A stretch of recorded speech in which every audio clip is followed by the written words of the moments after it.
Fala pessoal, beleza? Olha só, a gente falou um pouco de previdência social, mas acabamos não falando sobre direitos sociais, né? É importante a gente fazer uma análise do que são esses direitos sociais. Bom, primeiro quando a gente analisa, a gente tem que voltar lá séculos atrás, quando fizeram valer, né? Não vou entrar bem na história constitucional sobre isso, mas fizemos lá antigamente a questão dos níveis, né, dimensões dos direitos, vamos dizer, dos direitos fundamentais. A primeira dimensão dos direitos fundamentais, ela foi relacionada aos direitos civis e políticos, né? Direito de ir e vir, direito de votar, enfim. E depois nós tivemos aí a chamada segunda dimensão dos direitos fundamentais, que foi os direitos sociais. Foi onde houve, né, essa implementação na ideia do Estado fazer alguma coisa, que seria aqui nesse caso, né, a questão de fazer, de dispor para o povo saúde, alimentação, moradia, né, ou salário para isso, previdência, enfim. Isso aí foi a perspectiva inicial dos direitos fundamentais aí de segunda geração, que dentre eles está aí os direitos sociais, tá? Bom, por que eu estou falando isso? Por que eu estou trazendo isso? A gente precisa, primeiro, isso aí não está na apostila de vocês, eu vi aqui como um tema interessante para acrescentar, então são os artigos 6º em diante, né? Acho que até o 11º da Constituição. Se você quiser, busca no Google, fácil. Mas é um tema aqui complementar para a gente poder conseguir visualizar o que são os direitos sociais. Esses direitos sociais, eles são muito importantes para a gente analisar, tanto na questão da previdência, quando a gente fala em direito previdenciário, quanto direito do trabalho. Então vocês que vão trabalhar muito nessa área, né, ou já trabalham meio comercial, empresarial, né, de parte administrativa, é bom vocês entenderem os direitos sociais que estão previstos na Constituição. Então a gente começa aí vendo quais são os direitos sociais. Os direitos sociais hoje são educação, saúde, alimentação, trabalho, moradia, transporte, lazer, segurança, previdência social, proteção à maternidade e à infância, assistência aos desamparados. Esses direitos sociais a gente entende como chamar de direitos positivos, porque são direitos que demandam uma ação positiva do Estado, uma ação de fazer, tá? Como assim? O Estado tem que criar meios para ter uma proteção à maternidade, uma previdência social, tá? Mesmo que seja isso através de parceria das empresas, mas ele acaba tendo que fazer isso. Então os direitos sociais, eles vêm nessa pegada aí, esse direito de fazer. E aí a gente analisa os direitos dos trabalhadores urbanos e rurais, que visa essa questão da condição social. E aqui que a gente entra com os nossos chamados direitos trabalhistas, né? Isso aqui não é direito de trabalho, é uma complementação ao direito previdenciário, tá? Bom, lá no artigo 7º, a gente vai começar a olhar, ele fala assim: são direitos dos trabalhadores urbanos e rurais, além de outros que visem a melhoria de condição social. Relação de emprego protegida contra despedida arbitrária ou sem justa causa, nos termos da lei, que preverá indenização compensatória, dentre outros direitos. Como assim? Se o funcionário for despedido sem justa causa, né? Mandou embora e não é uma causa, né, justificada por ter demitido, o funcionário vai ser indenizado por ter sido mandado embora, tá? Outro direito social é o seguro-desemprego, em caso de desemprego involuntário, que se remete ao primeiro. Você não queria ser demitido, foi demitido, né? Geralmente, de uma forma arbitrária. Você teve a sua indenização e tem direito a um seguro-emprego, e ainda, seguro-desemprego, você tem ainda um fundo de garantia do tempo de serviço, um período em que todo mês é mandado para esse fundo, para quando você ficar desempregado, você ter esse fundo. É interessante destacar que nada disso o servidor público tem, tá? Funcionário da empresa privada às vezes reclama muito, mas é porque a empresa privada precisa cumprir meta, senão não tem dinheiro. Já o setor público, toda a máquina faz com que tenha receita para pagar os funcionários, tá? Mas o setor privado tem muito mais direitos do que o setor público, tá? Ah, mas não gosto, não sei. Procure saber, tem muito mais direito. O salário mínimo fixado em lei, nacionalmente unificado, capaz de atender às suas necessidades vitais básicas e as de sua família, com moradia, alimentação, educação, saúde, lazer, vestuário, higiene, previdência social, reajuste periódico e preserve o poder aquisitivo, sendo vedada a vinculação para qualquer fim. Olha só, salário mínimo nacionalmente unificado, beleza, é direito, tem um salário mínimo. Só que, infelizmente, esse salário mínimo ele não atinge isso tudo que a própria Constituição prevê, tá? Seriam as necessidades vitais e básicas, que são moradia, alimentação, educação. Hoje, por exemplo, em Linhares aqui,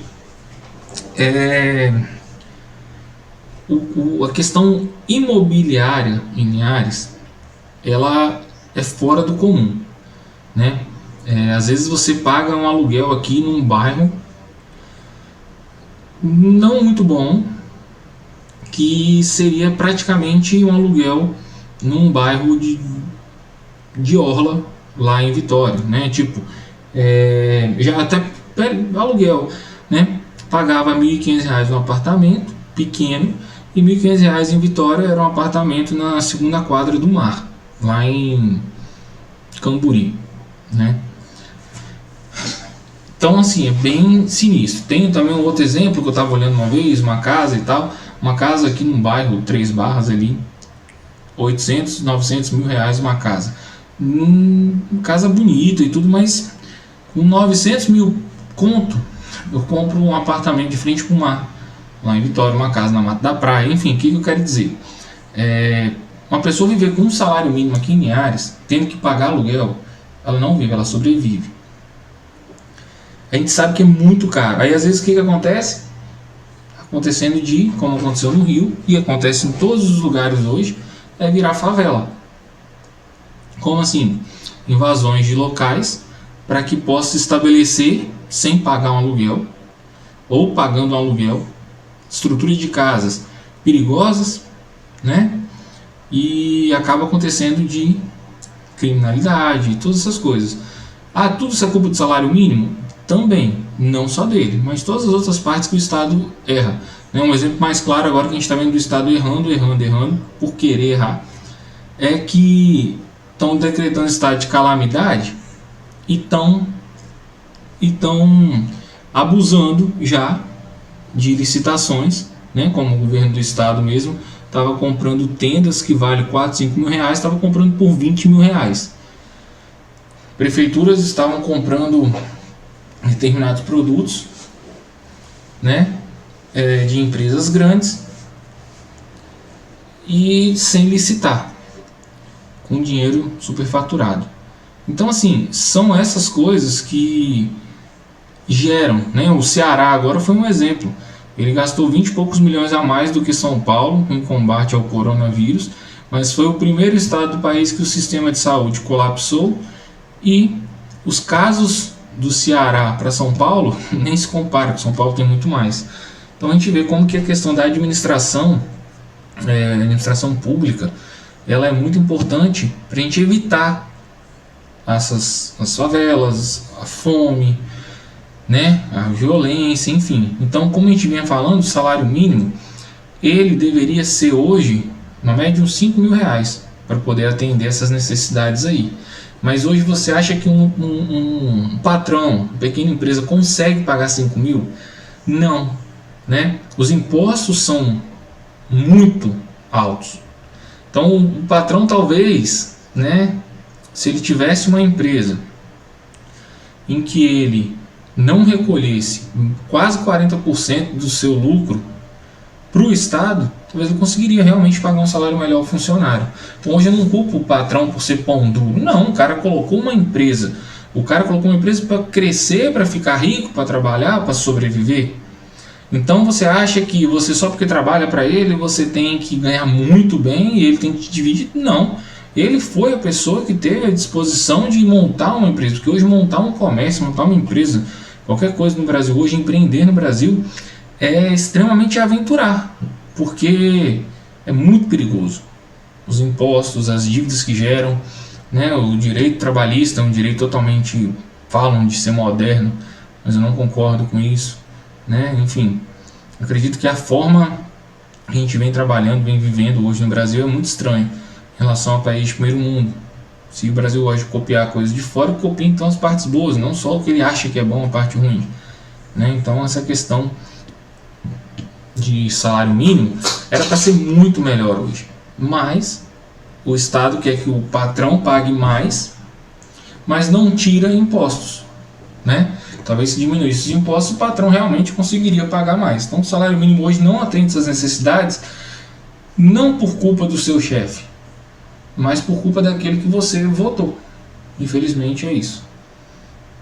Piso salarial proporcional à extensão e à complexidade do trabalho. Piso salarial, por exemplo, piso salarial de um piso salarial de um professor, né? Acho que teve até uma votação recentemente sobre isso. Piso salarial do professor, coisa de R$2.000 por aí. Piso salarial, gente, é a ideia do que que aquela classe não pode ganhar menos. Por exemplo, se eu falo que o caminhoneiro, piso salarial de um caminhoneiro ser R$2.000, eu não sei, estou dando exemplo. Motorista, né? Ele não pode ganhar menos, a não ser por convenção coletiva, tá? Então, essa é mais ou menos a regra. Um policial militar tem um piso salarial de R$1.800, ele não pode ganhar menos que isso. É mais ou menos isso que se diz a ideia. Ah, mas não pode ganhar menos que isso o quê? No bruto. Porque às vezes coloca o piso salarial lá, o piso salarial é o quê? R$2.000. Mas aí desconta os impostos, o cara vai ganhar R$1.500 livre. Então, tá ganhando abaixo, mas supostamente não é, porque o cálculo do piso salarial é feito em cima do cálculo do valor bruto e não do valor líquido, né? Então, enfim, e eu acho que o que importa não é o valor bruto. Importa o que você vai colocar no bolso, que é o que você vai colocar no bolso que você consegue comprar comida, que você consegue pagar suas despesas, né? Então, o nosso sistema ele é muito falho por isso. A ideia é de falar de um valor bruto para ser bonito no papel, mas o que a gente sabe que vale é a prática, né? Irredutibilidade do salário, salvo o disposto em convenção coletiva. A ideia é assim: você recebe R$10.000, mas aí aquela classe, aquela empresa está quebrando, uma empresa grande, por exemplo, você não pode ganhar menos que 10 mil. Se o salário chegou a 10 mil já, não pode ser reduzido. Mas se tiver um acordo, né, ou uma convenção coletiva, falando assim, olha, funcionários, engenheiros de petróleo da Petrobras passarão a ganhar agora menos 30% do seu salário, né? Tipo, ganhava 10 mil, vai passar a ganhar 7 mil. Isso pode, se tiver em acordo coletivo, pode. Então, em regra, não pode reduzir o salário, não pode. Não posso chegar do nada lá meu patrão e falar, ó, você ganha 10 mil hoje e amanhã você vai ganhar 7 mil. Não. Só pode ser reduzido através de acordo ou convenção coletiva, tá? Aí depois a gente tem a garantia de salário, tá? Nunca inferior ao salário mínimo para quem recebe remuneração variável. Aí entra algumas situações, por exemplo, remuneração variável quer dizer também daquelas pessoas que recebem porcentagem, né, comissão. Muitos vendedores ganham assim. Se o vendedor não conseguir atingir um salário mínimo nas suas comissões, o empregador é obrigado a completar para garantir pelo menos o salário mínimo. Outra coisa também é que às vezes você vê em concurso, processo seletivo, empregos que falam que vai pagar R$800 hoje, o valor do cargo. Só que você fala, pô, o salário mínimo é 1.000. O que vai acontecer? Essa pessoa, esse empregador, essa empresa, essa administração pública é obrigada a complementar até chegar ao salário mínimo. Então nunca vai poder ganhar menos do que um salário mínimo. 13º salário com base na remuneração integral ou no valor da aposentadoria. Então, se eu ganho R$30.000 por mês, o 13º salário, né, da empresa que eu trabalho, eu ganho 10 mil reais por mês, 30 mil, sei lá. O 13º vai ser com base nessa remuneração integral. Agora, se eu estou aposentado ganhando 5 mil, meu 13º vai ser de 5 mil, tá? Remuneração do trabalho noturno superior ao diurno. Ou seja, se a pessoa trabalhar à noite, ela vai ter que receber mais do que aquele trabalho de dia. Porque, porra, a gente vai mexer no ciclo circadiano, né? A gente vai perder noite acordado. Então é óbvio que tem que ganhar mais do que trabalho de dia, tá? Proteção do salário na forma da lei, constituindo crime sua retenção dolosa. Qual a ideia?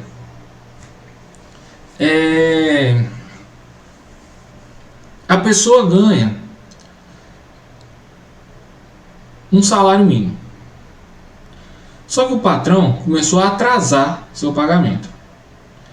Se o patrão está atrasando porque ele quer, certamente ele está retendo de forma dolosa o seu salário. Ou então ele te paga só 500 reais aqui e depois completa, né? Enfim, isso acaba sendo crime também. Só que tem que olhar duas coisas. Agora a gente está no meio de uma pandemia, todo mundo quebrado sem dinheiro. O cara não conseguiu te pagar tudo, não é retenção dolosa, é porque não tem mesmo. Agora, a economia voando, tudo muito bem, o cara tá te enrolando, tá pagando pela metade e tal, cara, ele tá retendo seu salário, e a retenção dolosa pode configurar até crime. Participação nos lucros ou resultados, desvinculado da remuneração e, excepcionalmente, participação na gestão da empresa, conforme definido em lei. Isso aqui é o seguinte, tem direito também à participação nos lucros, tá? Vai ter que ter um acordo coletivo falando, isso tem muito em banco, o banco tem muito disso, Petrobras também acho que tem disso, de participação nos lucros, tá? E participar na gestão da empresa vai depender também do tipo de empresa, para poder participar dessa gestão, tá? Como cota, enfim. Salário família, pago em razão do dependente do trabalhador de baixa renda nos termos de lei e da lei. Então, tem direito a salário família? Tem. Geralmente quem ganha o salário mínimo, até um salário mínimo e meio, eu acho, tem direito ao salário família. Duração do trabalho normal, não superior a 8 horas diárias e 44 horas semanais. Se passar, né, pode ser facultado a chamada compensação de horários e a redução da jornada mediante acordo ou convenção coletiva. Ou seja, se passar aí algumas horas, pode fazer uma compensação de horários, mas desde que tenha um acordo ou convenção coletiva. Jornada de 6 horas para o trabalho realizado em turnos ininterruptos de revezamento, salvo negociação coletiva. Ou seja, você vai trabalhar de vez, tipo de meio-dia a 6, e não de 8 a meio-dia, aí volta 2 horas, trabalha até às 6. Você trabalha direto 6 horas, tá? Ah, mas eu trabalho 6 horas, não vou ter direito nem a almoçar? Tem. Salvo engano, quem trabalha 6 horas direto tem direito até 1 hora de intervalo para almoço. Repouso semanal remunerado, preferencialmente aos domingos, tá? A questão do repouso semanal remunerado é o seguinte, um dia da semana eu vou ficar em casa e esse dia não vai ser descontado do meu salário, esse dia está sendo pago para eu descansar. Se vocês analisarem na história, é muito interessante. Quem começou com essa ideia de repouso semanal remunerado foi Henry Ford, tá? Ele foi um dos pioneiros a dar folga uma vez na semana para os seus funcionários para poder descansar, e esse dia era pago. Aí ele viu que os funcionários descansando um dia, né, ele dava, acho que era sábado ou domingo também, ele descansando um dia da semana, ele rendia muito mais no trabalho depois. Então ele começou a fazer isso. Aí isso acabou virando regra e lei pelo mundo afora. Então, se você tem como descansar num domingo aí, num dia da semana, sem trabalhar e recebendo por isso, agradeça a Henry Ford. Pessoal, vocês devem estar estudando aí história da administração, essas coisas aí, vocês já devem ter visto sobre isso. Remuneração do serviço extraordinário superior, no mínimo em 50% do normal. O que é isso? É a hora extra, tá? Então assim, suponha que a minha hora de trabalho vale R$10. Eu tenho que ganhar na minha hora extra no mínimo 50% a do normal. Ou seja, eu tenho que ganhar a minha hora mais 50%. Então seria R$15 uma hora extra minha, tá? Seria mais ou menos esse o cálculo. É um exemplo que eu estou dando aqui só, mas vocês fazem um cálculo aí em cima do que vocês ganham e ver quanto vocês ganham na hora extra. Gozo de férias anuais remuneradas com pelo menos 1/3 a mais do que o salário normal. Então você vai tirar férias em um mês. Essas férias, você vai ficar um mês em casa, você vai receber o seu salário mais 1/3. Se eu ganho R$1.000, eu vou receber, né, 300 e poucos reais a mais. Então eu vou receber nesse mês de férias R$1.333, mais ou menos. Licença gestante sem prejuízo do empregado, do emprego e do salário, com duração de 120 dias. Então, se você tiver neném, né, você mulher, você vai continuar recebendo o seu salário mensalmente, tá? E você não pode ser mandado embora nesse período, beleza? A gestante ela tem uma estabilidade provisória, tá? Que é o período em que ela constata a gravidez até, salvo engano, um ano após o nascimento da criança. Tá no direito do trabalho. Direito do trabalho eu estudo bem, eu estudo quando precisa, né? Então eu acabo não lembrando especificamente os detalhes. Mas é um direitozinho chato pra cacete, mas é fácil. Eu não gosto de direito do trabalho mesmo. Licença gestante, né? Então o prazo são 120 dias. Licença paternidade, nos termos fixados em lei. Por quê? Porque licença paternidade vai ter direito? Vai. Mas às vezes você vê que dá 5 dias. Tem empresas que dão mais por causa de convenção coletiva. Serviço público às vezes dá mais tempo também, né? Se não me engano, a 812, que é a lei federal, dá para paternidade que 10 dias. Uma coisa assim. Proteção do mercado de trabalho da mulher mediante incentivos específicos nos termos da lei. É uma proteção específica para a mulher no mercado de trabalho, tá? Principalmente o que? A mulher exerce o mesmo cargo que o homem ao mesmo tempo e ganhar menos que o homem, não pode, né? Tipo, são 2 técnicos administrativos. Os 2 técnicos, um homem e uma mulher, entraram na empresa em 2005. Hoje, em 2020, cada um tem 15 anos, o mesmo cargo, mesma função, e o homem ganha R$10.000 e a mulher ganha 8.000. Não tem motivo para isso, os 2 têm que ganhar o mesmo salário, seria essa a ideia. Aviso prévio proporcional ao tempo de serviço, sendo no mínimo de 30 dias nos termos da lei, ou seja, aviso prévio proporcional.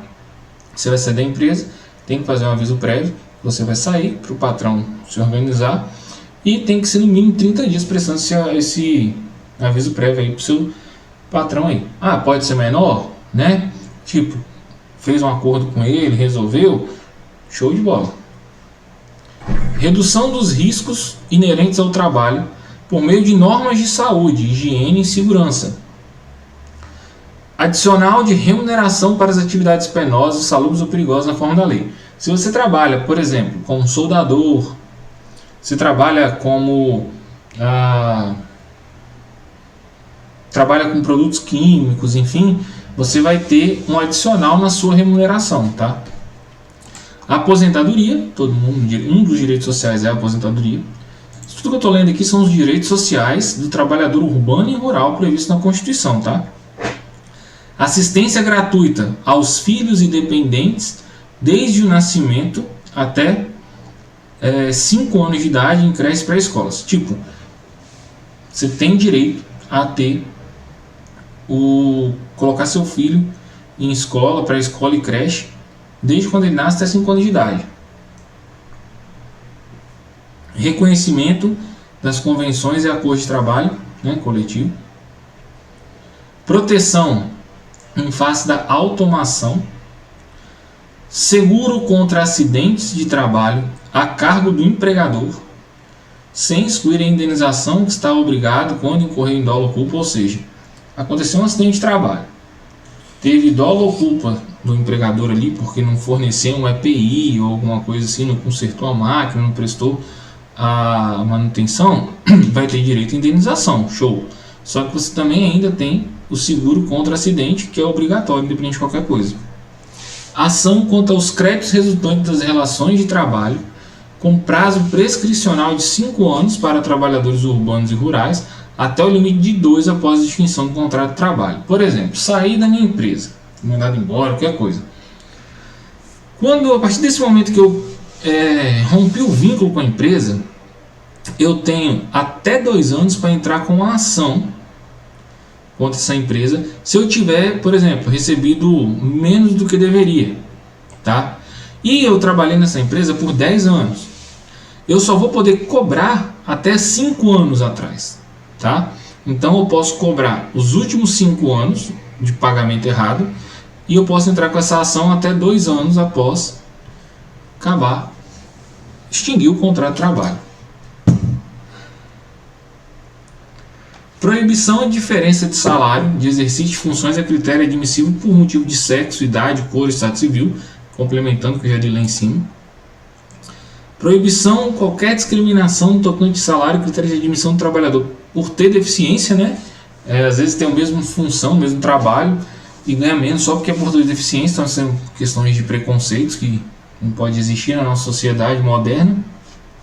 Existe muito ainda. Proibição de distinção entre trabalho manual, técnico, intelectual ou entre os profissionais respectivos.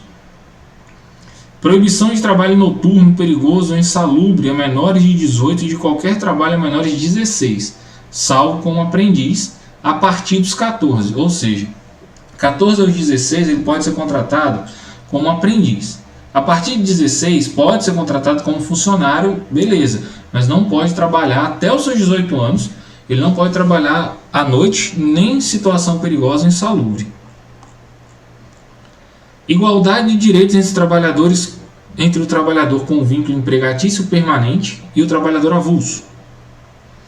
Aí aqui fala, são assegurados aos trabalhadores domésticos direitos previstos nos incisos e atendidas as condições estabelecidas em lei, observada a simplificação do cumprimento das obrigações tributárias, principais e acessórias decorrentes da relação de trabalho e suas peculiaridades, os previstos no inciso tal, bem como sua integração à Previdência. Olha só, o que a gente vai fazer? Esses aqui são direitos dos trabalhadores domésticos. Eu vou terminar de ler aqui os restos aqui para a gente entender mais sobre direitos sociais. Depois eu vou voltar para a gente ir em cada inciso marcando para saber quais são os direitos dos trabalhadores domésticos.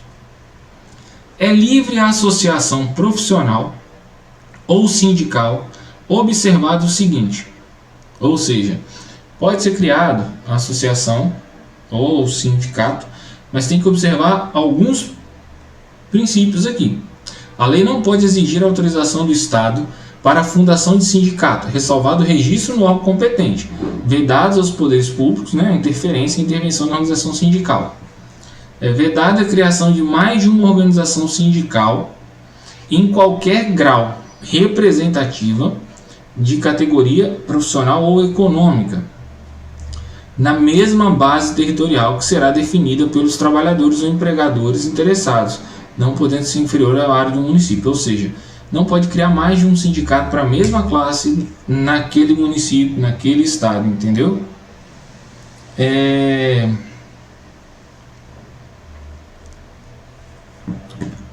Ao sindicato cabe a defesa dos direitos e interesses coletivos ou individuais da categoria, inclusive em questões judiciais ou administrativas.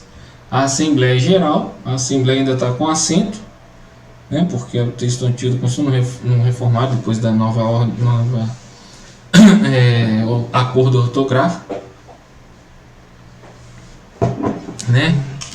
A Assembleia Geral fixará a contribuição que, em se tratando de categoria profissional, será descontada em folha para custeio do sistema confederativo, a representação sindical respectiva, independente de contribuição prevista em lei. Ninguém será obrigado a filiar-se ou manter-se filiado a sindicato. É obrigatória a participação dos sindicatos nas negociações coletivas de trabalho. O aposentado filiado tem direito a votar e ser votado nas organizações sindicais. É vedada ou dispensa do empregado,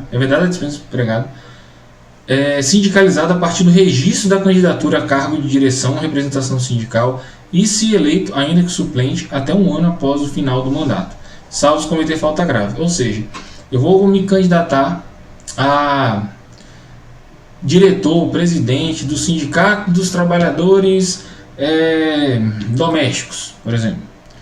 A partir do momento que eu registrei minha candidatura, se eu for eleito e o mandato, por exemplo, de 2 anos, eu só posso ser mandado embora até 1 ano após o final do mandato. Ou seja, eu vou ficar 3 anos obrigado, o patrão não vai poder me mandar embora. Salvo se eu fizer merda, né? Cometer falta grave, enfim. As disposições desse artigo aplicam-se à organização de sindicatos rurais de colônias de pescadores, atendidas as condições que a lei estabelecer. É assegurado o direito de greve, competindo aos trabalhadores decidir sobre a oportunidade de exercê-los e sobre o interesse que devam, por meio dela, defender. Então, pode fazer greve? Pode, tem a Lei Geral de Greve. A lei definirá os serviços ou atividades essenciais e disporá sobre o atendimento das necessidades inadiáveis da comunidade. Os abusos cometidos sujeitos quem cometer abuso vai estar, ferrado, vai ser responsável perante a lei. É assegurada a participação dos trabalhadores e empregadores nos colegiados dos órgãos públicos, em que seus interesses profissionais ou previdenciários sejam objeto de discussão e deliberação. Nas empresas de mais de 200 empregados, é assegurada a eleição de um representante destes com a finalidade exclusiva de promover-lhes o entendimento direto com os empregadores. Ou seja, tenho mais de 200 empregados aqui nessa empresa, vai ter um representante para poder, toda vez que tiver que conversar com os chefes, não de todo mundo dos 200, vai um, tá? Agora, como eu falei, vamos dar uma olhada quais são os direitos que os trabalhadores domésticos têm, tá? Deixa eu, para ficar melhor, inciso 4, inciso 6, inciso 7, inciso 8. Vamos lá. 4, 6, 7 e 8. 4. Então quer dizer que os trabalhadores domésticos não têm essa proteção contra a despedida arbitrária, não tem seguro-desemprego, não tem FGTS. Tá? Eu sei que tem umas mudanças aí recentemente, mas na Constituição que a gente está lendo, né? Mas tem direito ao salário mínimo, fixado em lei. Tem direito à irredutibilidade do salário.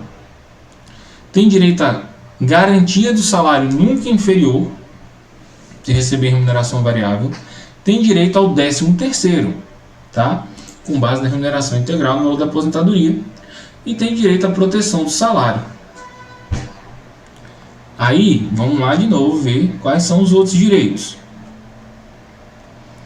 Vamos até o 10. Aí tem o 13, 15, 16, 17, 18, 19. Então, 10, né? Aí tem 13, 15, 16, 17, 18 e 19.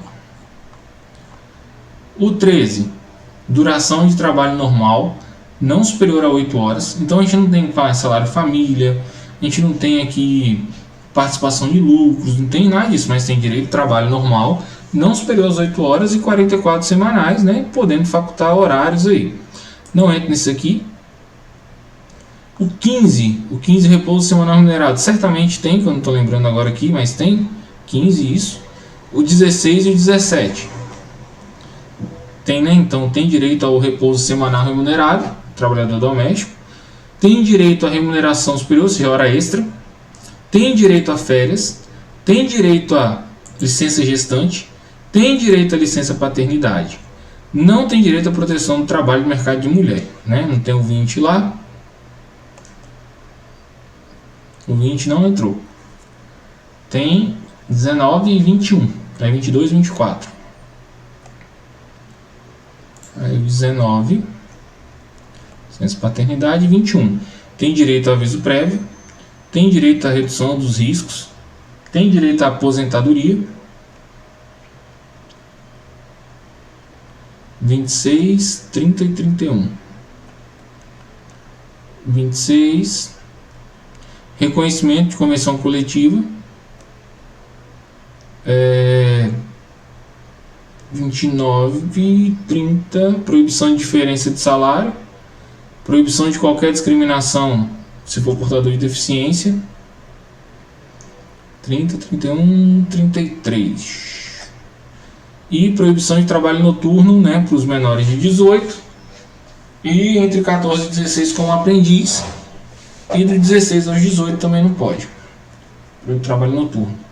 E ainda as peculiaridades aí previstas lá, aí beleza, atendidas as condições estabelecidas em lei, observada a simplificação do cumprimento das obrigações tributárias principais e acessórias, decorrente de relação de trabalho e suas peculiaridades, os previstos nos incisos, e bem como a integração à Previdência Social, ou seja, foi acrescentado então alguns pontos, que foi o inciso 1, 2 e 3, que não estava, o 9 e o 12, aí 1, 2 e 3, que é a relação protegida, licença arbitrária, seguro-desemprego, FGTS, o 9, a remuneração do trabalho noturno superior do diurno.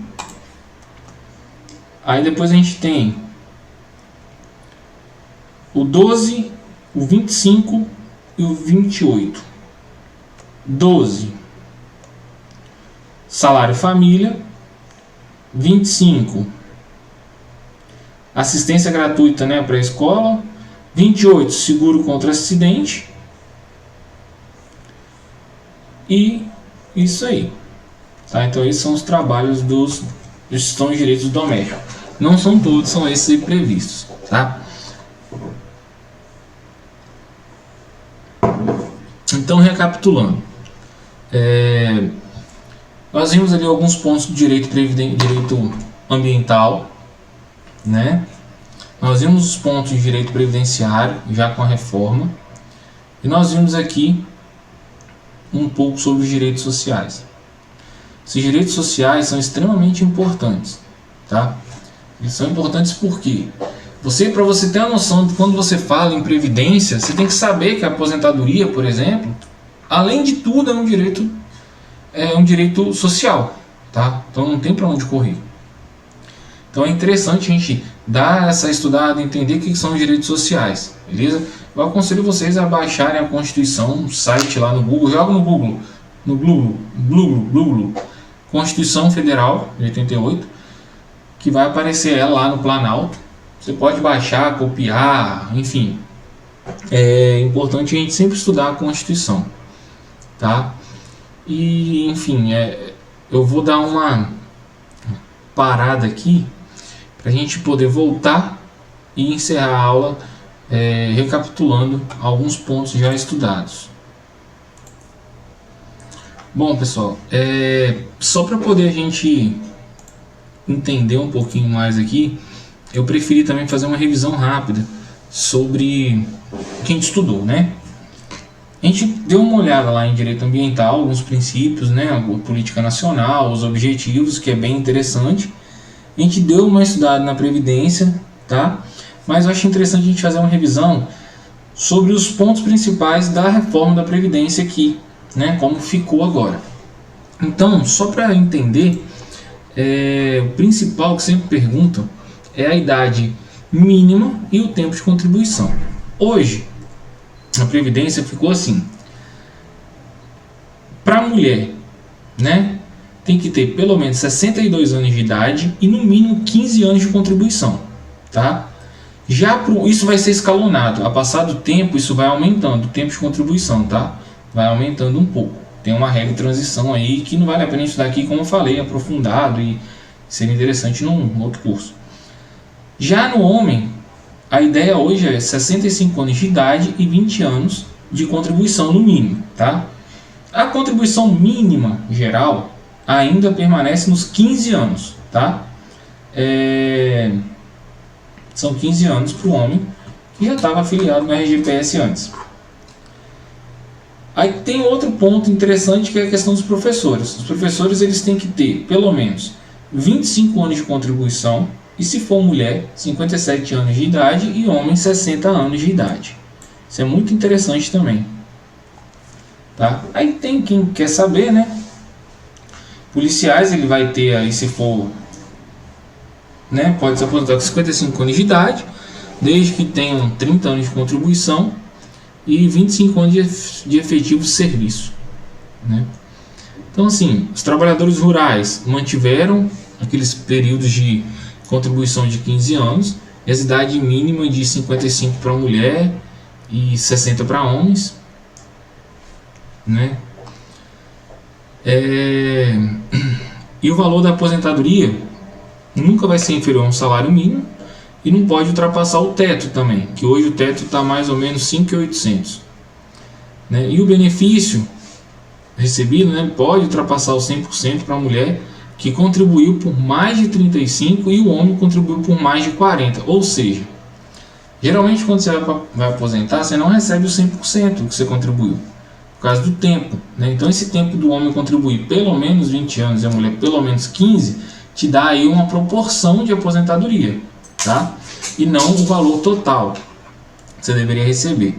Para você receber esse valor total, tem que ter 35 anos de contribuição da mulher e o homem tem que ter pelo menos 40 anos, tá?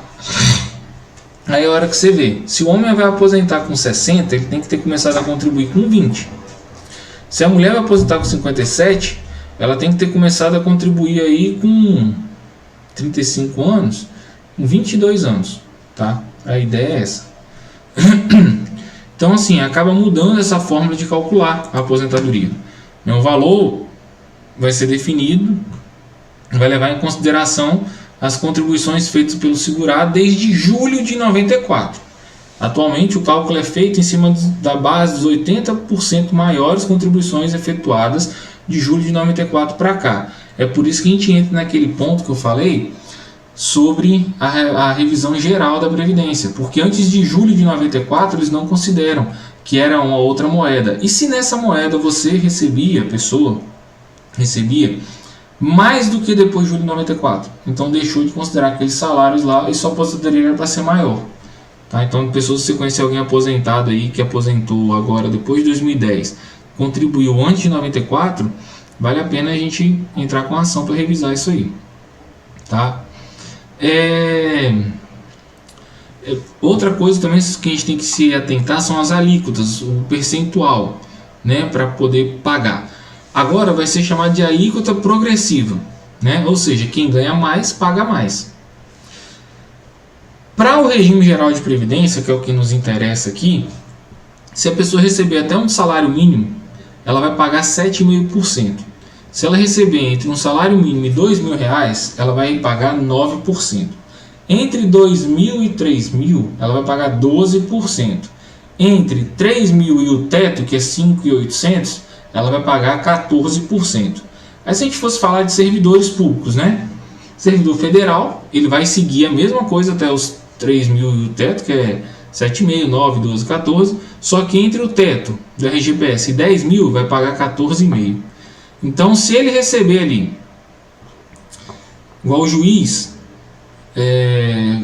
ganha aí, juiz promotor, o salário deles é 28, 32 mil, né? O teto constitucional hoje é média de 36 mil. Se ele receber até o teto constitucional 36 mil, ele vai pagar 19%. Tá? Então, olha como é mais caro. E ele tem que pagar duas vezes. Tem que pagar ainda o excesso para a previdência privada daquilo que passar o teto, né? Então, paga mais. E a pensão por morte, também, na nova previdência, ela acaba mudando a regra, que o pagamento vai ser 50% do valor da aposentadoria, acrescido de 10% para cada dependente. Ou seja, se eu tenho um dependente, ele vai receber 60% da minha aposentadoria. Se eu tenho dois, vai receber 70%, que aí vai ser 35% para cada um. Se eu tenho três, vai receber 80%, que vai dividir 80% da aposentadoria, né? R$800, por exemplo, de um salário mínimo, vai dividir para 3 pessoas, 300, 200 e pouco, quase R$300. Se eu tenho 4 dependentes, vai receber 90% da aposentadoria para dividir para esses 4. Se eu tenho 5 ou mais, vai receber 100% da aposentadoria. Se for dependente inválido, o pagamento já vai ser 100% da aposentadoria, independente da quantidade, tá? O limite é acúmulo de benefício, né? A lei permite um acúmulo de benefício, que vai ser 100% do benefício maior que a pessoa tiver direito, mais um percentual de soma. Aí esse percentual varia de acordo com o valor do benefício, igual. Se eu tenho 100% de até um salário mínimo, 60% do valor que tiver entre um ou dois salários mínimos, Se tiver entre 2 ou 3, vai receber 40% desse outro benefício, tá? E se tiver 20, tiver entre 3 e 4, 20 e passar os 4 salários mínimos, vai 10% que ultrapassar esses 4, tá? A gente tem assim um exemplo, por exemplo, uma mulher ela recebe R$ 2.500 de aposentadoria.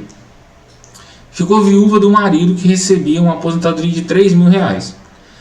Aí essa mulher, a viúva, ela é a única dependente, né, do marido ali. Nesse caso, a aposentadoria vai continuar recebendo integralmente, né, a aposentadoria dela, que é R$ 2.500, aplicando essa nova regra da pensão por morte, que é o seu valor passaria então o quê? Como ela é uma única dependente, ela vai receber 60% de valor da aposentadoria do marido dela. Ela não vai receber os R$ 3.000 do marido dela. Ela vai receber a aposentadoria dela mais 60% do valor da aposentadoria do marido dela. Então ela vai receber R$ 2.500 mais 1.800, tá? E aí nesse valor são aplicadas as chamadas cotas de acúmulo. Tipo, ela recebe, né, 2.500, que é a aposentadoria dela, o benefício mais vantajoso, pois tem um maior valor, né, do que a pensão. Se ela fosse receber a pensão, era menor. Aí ela passa a receber então, que a pensão daria R$ 1.479, porque seria a média de 60% do salário mínimo, e não de um salário de aposentadoria que ele recebia, tá? Então na somatória, ela recebe aí R$ 3.900 e R$ 3.800 praticamente. Vai diminuir uma taxa aí de acúmulo. Então é bem interessante esses pontos para a gente analisar da reforma da Previdência, que, enfim, vale muito, né? Agora para as pessoas que estão aposentando, estão entrando, tem muitas outras coisas que eu não vou nem explicar aqui, porque a gente ficaria horas e horas e horas. Então vale a pena, se tiver interesse, a gente marcar uma palestra, um curso online, tratar desse assunto, tá? Bom, pessoal, eu tinha que acrescentar essa parte da Previdência, tá? Para vocês lembrarem, que é muito importante vocês lembrarem pelo menos o tempo de contribuição e a idade geral hoje. Idade geral, né, 60 anos o homem e 57 a mulher. E, né, tem que ter pelo menos aí 20 anos de contribuição o homem e a mulher pelo menos 15, tá? 65, né, o homem. E a mulher 62, como regra geral, né? Só confirmando para vocês. Isso aí. O homem 65 e a mulher 62. É o mínimo, né? Isso aí. 62, 65. E a mulher pelo menos 15 anos e o homem pelo menos 20. Quiser receber integral, aí a gente vai falar em tempo de contribuição, que seria 40 anos para o homem e 35 para a mulher de contribuição, tá? Então esses são os pontos mais importantes aí, a meu ver, da reforma para um meio geral, né? Que as pessoas acabam viajando no dia a dia aí, tá? Então a gente fica aqui, qualquer dúvida, manda por e-mail, tá? Estou à disposição aí, qualquer coisa é só avisar a gente. Um abraço, bons estudos, até mais.